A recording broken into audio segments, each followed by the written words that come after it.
igakunda umwana w'umuntu ikemera yuko no mu gihe cy'igisuzuguro imwe manga ko ari umwana wayo. Ariko ikintu kibabaza Imana nuko ubutunzi yaduhaye bushingiye ku mahitamo tutigera tubukoresha.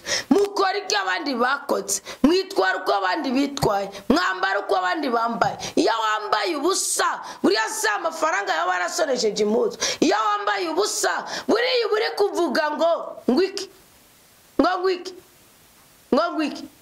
nabara amaso yawe, nabara amafaranga yawe, mbwa kubera umwanzuro w'umuntu wibaga indangagaciro zawe. Nogere mbabwire yuko cyane cyane abakobwa n'abagore, nogere ubona abagabo mbona ari agasema, nogere mbabwire yuko umuco w'igihugu Imana iwushingira ko mu gutanga umugisha. Ntibuzo kwigenza ubusa ngo Imana iraba mu mutima muri nzandiko zisomwa mu bubasha bw'Imana. Byo mu bihagarike ngibi biravuze ni nkingi ya kabiri tugomba kwinjiramo. Ariko isezerano ribikwinjizamo rikubwiye ngo akiri isezerano ry'ugutabaga. Nta handi hashingiye ugutabaga kwawe, nta handi hashingiye uburinzi bw'Imana kuri wewe usibye mu gukoresha neza amarangamutima. Iyo ujya gusambana baba bagutwaye uri mu bagukwega nk'ukurura ikiduga gitwagwa n'ubwenge bw'umwana w'umuntu. Ega ni kinyabiziga, n'ikinyabiziga. Iyo ujya kuboregwa umubiri ukagukuruka gutwara uba wibaza ko ubugingo bwawe ufite icyicaro mu kabari.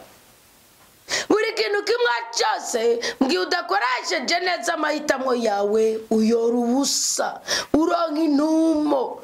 Ariko iyo ukoresheje neza amahitamo yawe, iyo ukoresheje neza amahitamo yawe, Pawulo amaze kuyakoresha neza yaravuze ngo tugaragara nk'abatariho ariko turiho. Yavuze ngo tugaragara nk'abatariho ariko turiho kandi turiho cyane. Aravuga ngo tugaragara nk'abakene ariko dutungishije benshi.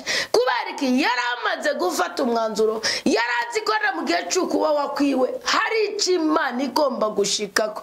Yarazi ko mu gihe cy'ukugabana kwiwe, mu gihe cy'ukwagukika kwiwe hari ninazwa ry'Imana rigaragara. None papa nkwibaritse, nawe mama nkubatse, musore mwiza wa mukobwa w'intwari, reka ndakwibarize gato.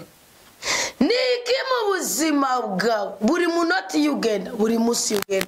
Uyu munsi turi mu isezerano rishasha, ujya kubugaza mu igenekerezo rya 2 kwezi k'umunani. Ntiwibaze ngo n'ubuhangange bwawe, ntiwibaze ngo n'ubuhinga bwawe. Araravuga ngo ni gisokuru cyanyu, uko nukuyoba, uko nukwihenda.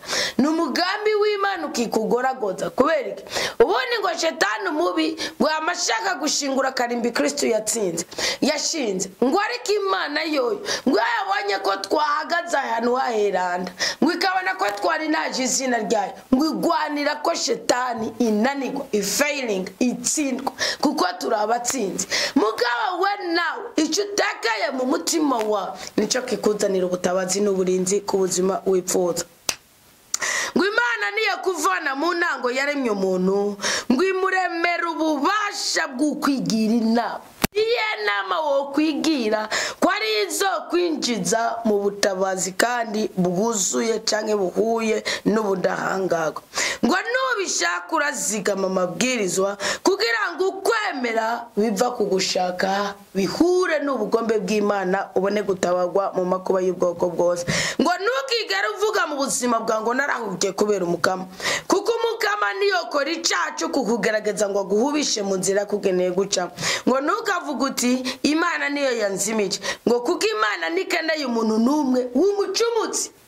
Ariko murazi dini rikaguhenda kuri kuraja mu ijuru nawe ukarihenda ko muri ko mujana naryo mukaza ngo njumura mbitse, mukaza ngo urumva Mana ndumunyanegeke, mukaza ngo urumva n'umumarayika ngo mutaza mukabya, ngo mutaza murenza, ngo n'umumarayika ngo rirenga 10 inshuro munani. Ndabara iryo jambo ritavumitse umunyamuvumo.